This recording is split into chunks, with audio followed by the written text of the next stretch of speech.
Hello मेरे प्यारे साथियों, जैसा कि आज हम लोग रीजनिंग के आज एक टॉपिक को कवर करने वाले हैं, जिसे हिंदी में बोले तो सादृश्यता कहते हैं और इंग्लिश में एनालॉग के प्रश्न कहते हैं, जो कि रीजनिंग का होता है और काफ़ी इंपॉर्टेंट होता है। तो आज हम सादृश्यता के सिर्फ टाइप 1 के जितने भी प्रश्न होते हैं, आज हम लोग कम से कम लग रहा है 10 प्रश्न करेंगे, जो काफ़ी इंपॉर्टेंट होगा, जो आपके एग्जाम में आने के चांस होंगे। टाइप वाइज टाइप करेंगे। रोजाना आप वीडियो पर बने रहने के लिए चैनल को सब्सक्राइब कर लीजिए, क्योंकि इसकी प्लेलिस्ट बना दी जाएगी और आप जाकर उस पर हर वीडियो हर टाइप वाइज देख लेंगे। ठीक है, तो आज हम लोग सिर्फ टाइप 1 करेंगे। चलिए देखते हैं।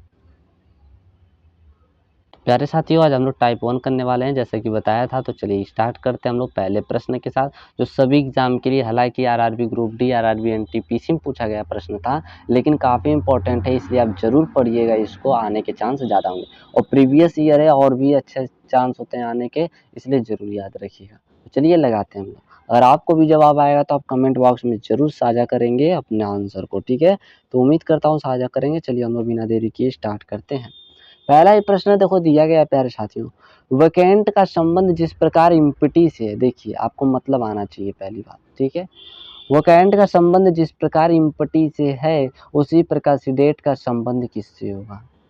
तो देखिए होता क्या है, यहाँ पर जो वैकेंट होता है, वैकेंट मतलब होता है खाली, निर्वात। उसी प्रकार इम्पटी का मतलब होता है खाली। तो यहाँ पर जो वैकेंट का क्या दिया गया, समानार्थी शब्द दिया, मतलब इसी का क्या होता है, सेम शब्द निकलता है लेकिन स्पेलिंग अलग होती है। उसी प्रकार सेडेट की बात करें यहाँ पर, इसका मतलब होता है शांत। तो इसका जो समानार्थी शब्द होता है, इसमें से कौन सा होगा, क्या काम होगा, कैट होगा, कार होगा, डिफेक्ट होगा। तो याद रखिएगा काम होगा। ठीक है, इसका मतलब भी क्या होता है, शांत होता है। तो ऑप्शन नंबर ए बिल्कुल करेक्ट हो जाएगा आपका। ठीक है, तो थोड़ा सा समझने का प्रयास कीजिएगा, दिमाग लगाने वाला है। आगे बढ़ते हैं, देखेंगे। जिस प्रकार रोगी का संबंध चिकित्सक से है, जिस प्रकार रोगी का संबंध चिकित्सक से है, उसी प्रकार विद्यार्थी का संबंध किससे होगा। बहुत आसान प्रश्न है, लेकिन पूछा गया है आरआरबी एनटीपीसी के प्रश्न। रोगी का संबंध जिस प्रकार चिकित्सक है, बताइए रोगी है अगर, उसे दवा लेना है तो किसके पास जाएगा, चिकित्सक के पास जाएगा। जाएगा कि नहीं जाएगा, बिल्कुल। उसी प्रकार विद्यार्थी से उसे ज्ञान अगर लेना होगा, ज्ञान का अर्जन अगर करना होगा, तो किसके पास जाएगा, क्या कक्षा नायक के पास जाएगा, क्या विद्यालय उसे ज्ञान देगा, कि शिक्षक देगा, कि व्याख्यान देगा। तो वो जाएगा शिक्षक के पास, जो कि ऑप्शन नंबर सी बिल्कुल क्या हो जाएगा, करेक्ट हो जाएगा। समझ रहे हो बात को, बिल्कुल। तो समझो और हम लोग आगे बढ़ते हैं। देखिए क्या है आगे वाला प्रश्न, तीसरा मस्त है। जिस प्रकार धीर का संबंध शांत से है, उसी प्रकार उत्तेजित का संबंध किससे होगा। देखिए, इससे कम से कम 3 से 4 प्रश्न देखने को मिलते हैं, जब जब पेपर होता है तब तब आता है। ठीक है, याद रखिएगा, इसलिए बहुत इंपॉर्टेंट है। धीर का जिस प्रकार संबंध शांत से, तो धीर मतलब भी शांत होता है, इसका समानार्थी ही दिया है। तो उत्तेजित का भी हम लोग समानार्थी लिखेंगे, तो मतलब जिसका समान अर्थ निकले, तो इसमें कौन सा ऑप्शन हो जाएगा, अभिमानी, नीरस, चुप या क्रुद्ध। तो इसका सही आंसर हो जाएगा आपका डी, क्रुद्ध। समझ रहे हो बात को, बिल्कुल। आगे बढ़ते हैं, देखेंगे चौथा। जिस प्रकार इरेडिकेट का संबंध डिस्ट्रॉय से है, दोनों का मतलब देखिए बता रहा हूँ, उसी प्रकार प्लेजर का संबंध किससे होगा।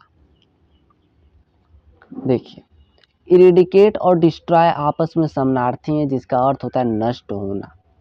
ठीक है, जिसका अर्थ क्या होता है, नष्ट होना। उसी प्रकार प्लेजर की बात करें, तो प्लेजर का अर्थ होता है प्रसन्न, और इस ऑप्शन में कौन सा ऐसा स्पेलिंग है जिसका अर्थ होता है प्रसन्न, डैम्प का, सैड का, फील का या डिलाइट का। तो आपका ऑप्शन नंबर डी बिल्कुल सही हो जाएगा, डिलाइट। इसके मतलब ये होता है प्रश्न, क्योंकि इसका समानार्थी हम लोग निकालेंगे, तो इसका समानार्थी क्या हो जाता है, डिलाइट हो जाता है। याद रखोगे, बिल्कुल। आगे बढ़ते हैं। सिर्फ टाइप 1 कर रहे हैं, याद रखिएगा, टाइप वाइज पढ़ाया जाएगा आपको। जिस प्रकार राजमिस्त्री का संबंध निर्माण से है, राजमिस्त्री है वो घर का निर्माण करता है, उसी प्रकार मैकेनिक किसका निर्माण करेगा। भाई, राजमिस्त्री जो है निर्माण करता है, मतलब घर का, उसी प्रकार मैकेनिक क्या करता है, रिपेयर करता होगा। तो ऑप्शन डी बिल्कुल क्या हो जाएगा, करेक्ट हो जाएगा। कार से नहीं होगा, पहला ऑप्शन देखिए गलत हो जाएगा, रिपेयर से होगा। ठीक है, याद रखोगे। जो दिया रहेगा उसके हिसाब से आप करोगे।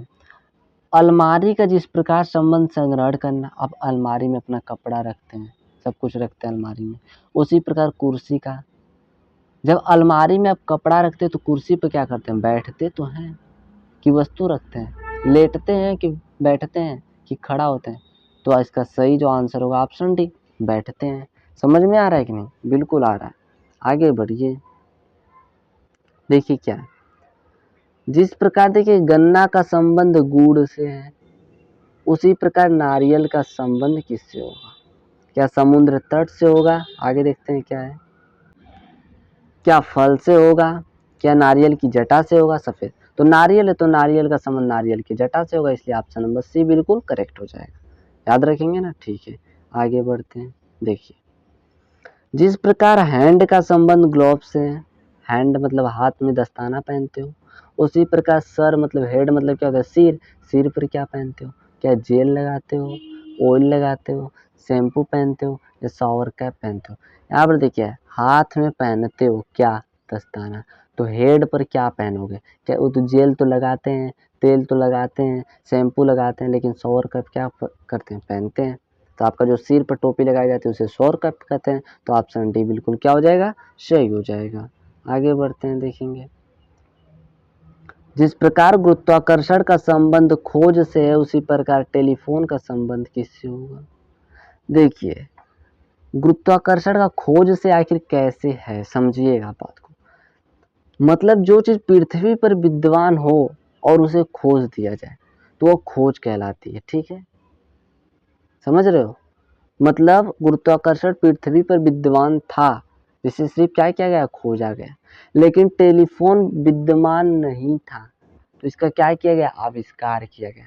जो चीज विद्यमान न हो, जिसे नया लाया जाए, उसे क्या कहते हैं, आविष्कार। तो इसका सही ऑप्शन हो जाएगा डी, आविष्कार। ठीक है, आगे बढ़ते हैं। देखिए, जिस प्रकार शर्ट का संबंध परिधान से है, परिधान मतलब कपड़ा होता है, उसी प्रकार हार का संबंध किससे होगा?